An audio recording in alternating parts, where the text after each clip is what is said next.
Hello everyone, my name's Duncan McClure. I work at Office Shed with my beautiful wife Jane McClure, who you usually see on our videos. And apparently it's my turn to do one, so here we are. Usually we tell you about what we do internally here at Office Shed and our processes, and today's video is going to be a little bit the same, but it's going to be about one of our internal processes and one that you might be able to use in your business. So specifically what we're talking about is recruitment. Recruitment is one of the things that we think we do really well here at Office Shed and sets us apart from the competition, and one of the reasons as a trader you may want to engage us to outsource, because we do manage to hire really good people. But today I'm going to share with you how we do it. So if you do want to go through that hiring process yourself rather than outsource to us, here are some tips to do it. My background, I have over 6 years experience in the executive recruitment space, and I've also done about 4 or 5 years in management consulting. So drawing on that experience from my past before Office Shed. Okay, so it's very important when we're recruiting that we have a defined process and that we follow that process every single time. And the reason we do that is to de-risk that process basically and our business. Obviously we all know the risk of hiring the wrong person to your business. There's a lot of consequences. A, your culture, B, time and money, and that's probably the biggest one. The cost to your business, getting the wrong person, going through that recruitment process, training, all of that time, and then they leave, it doesn't work out, it costs your business a lot, it's very frustrating. So that's why we need to have a well-defined process, and we need to follow it every single time. Alright, so the first part before we get to the process, we really need to define what your culture and your values are. So our values here at Office Shed are honest, reliable, accurate and fun. And every single person that walks through this door and works with us displays all of those values. And that's really important. If you don't, it's basically non-negotiable. We can't hire you, they're our values. Obviously culture is really important. So you need to know what sort of people are going to fit your culture and help that grow and flourish. To us here at Office Shed, culture is the most important thing. We want like-minded people who are here to help our clients, help each other, and really push each other and strive to do the best they can. And again, we think that's really important. Okay, so moving on, you've got to have a job description. In your job description, you can describe the attributes, so the sort of behaviours of what you're looking for. Obviously their skills would be really important for obviously trade-based roles. Here we're recruiting for admin and customer service people. Obviously your experience and then the duties.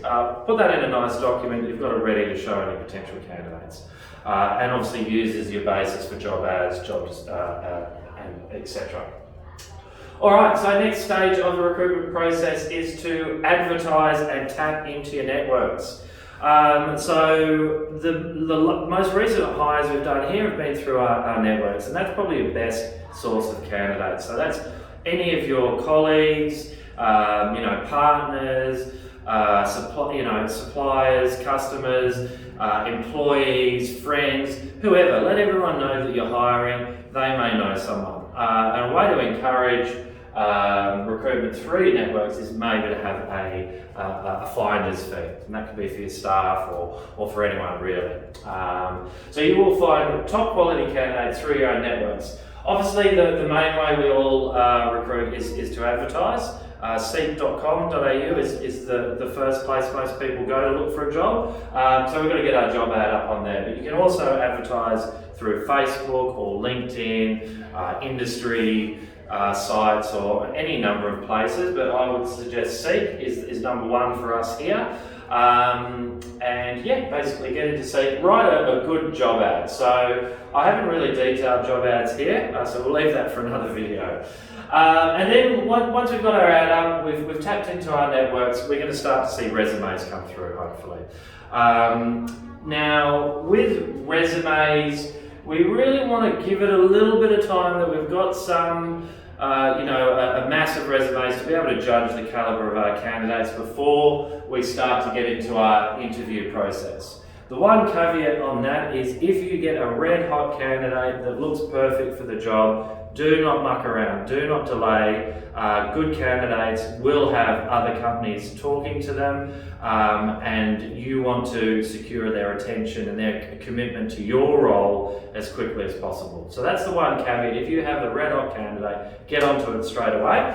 But otherwise, once we've got a decent amount of resumes, 10, 20, whatever it is, we can hit into our interview process. Now this is obviously the most important bit to make sure that we're getting the right person, and this interview process needs to be followed every single time. This process is a reflection on your business, who you are as a potential employer, boss, colleagues, all of that sort of stuff, and it reflects on you. So make sure that you have a really well-defined process, and the candidates can see how well prepared and organised you are, because they're going to choose you over your competitor if you have the better process.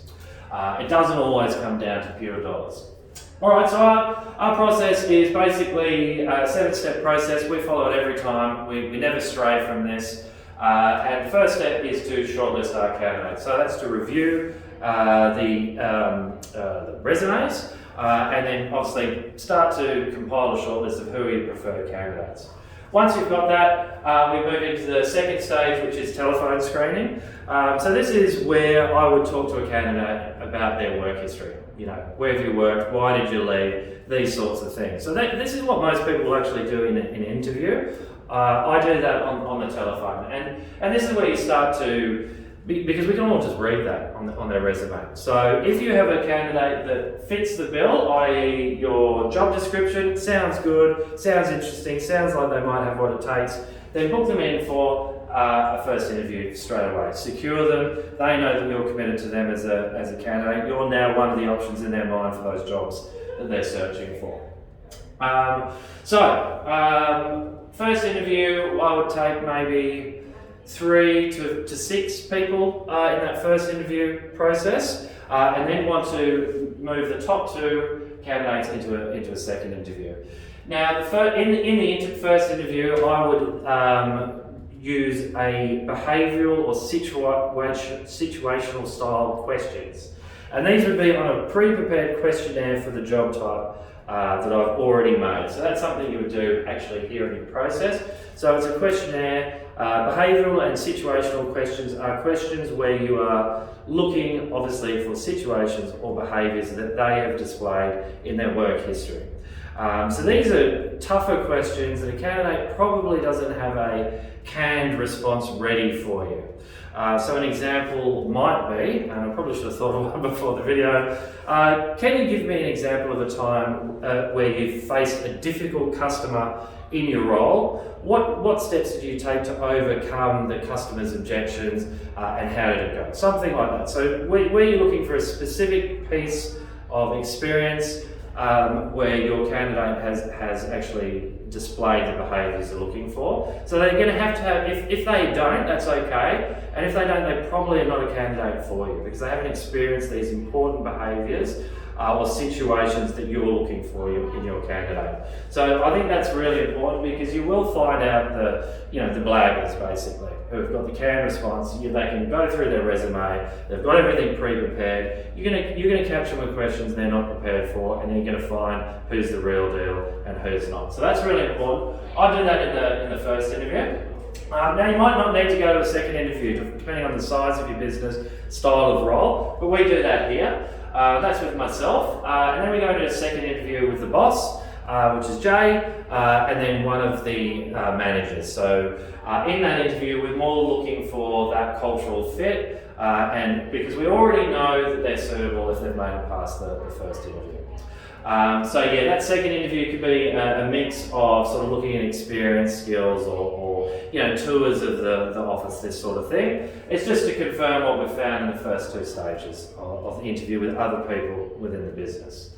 Okay, so the fifth stage of our process is reference checks. This is really important. You have to reference check every single candidate. You have to do 2 of them, and it has to be to someone that your candidate has directly reported to, i.e. who is their boss, and you need to ask good questions. So, confirm the role that they had, what were their duties, how did they perform in the role, what was their attendance like, how did you get on with colleagues, clients, suppliers, all that sort of stuff. Would you recommend this candidate to other people? We have to do reference checks. It's a way to de-risk your hiring process. If you're not doing it, you're putting risk into your business and you're going to run into problems. That's really important.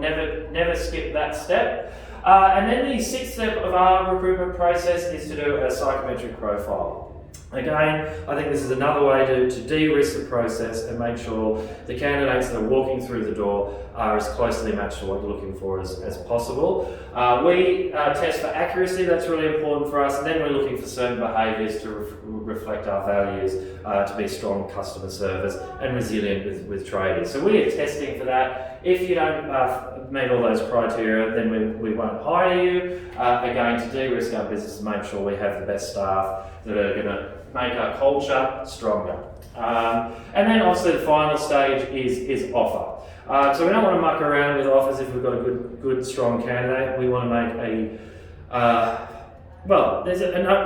there's a number of ways you can negotiate. I have worked in a negotiation consultancy as well for a number of years, so that's a whole other topic. But I would say if you've got a strong candidate, make a good offer, secure them, lock them up, get a start date as quick as possible, because then obviously they're less likely to go off to one of your competitors or get another role. Once you've got a commitment from someone, it's harder for them psychologically to break that commitment.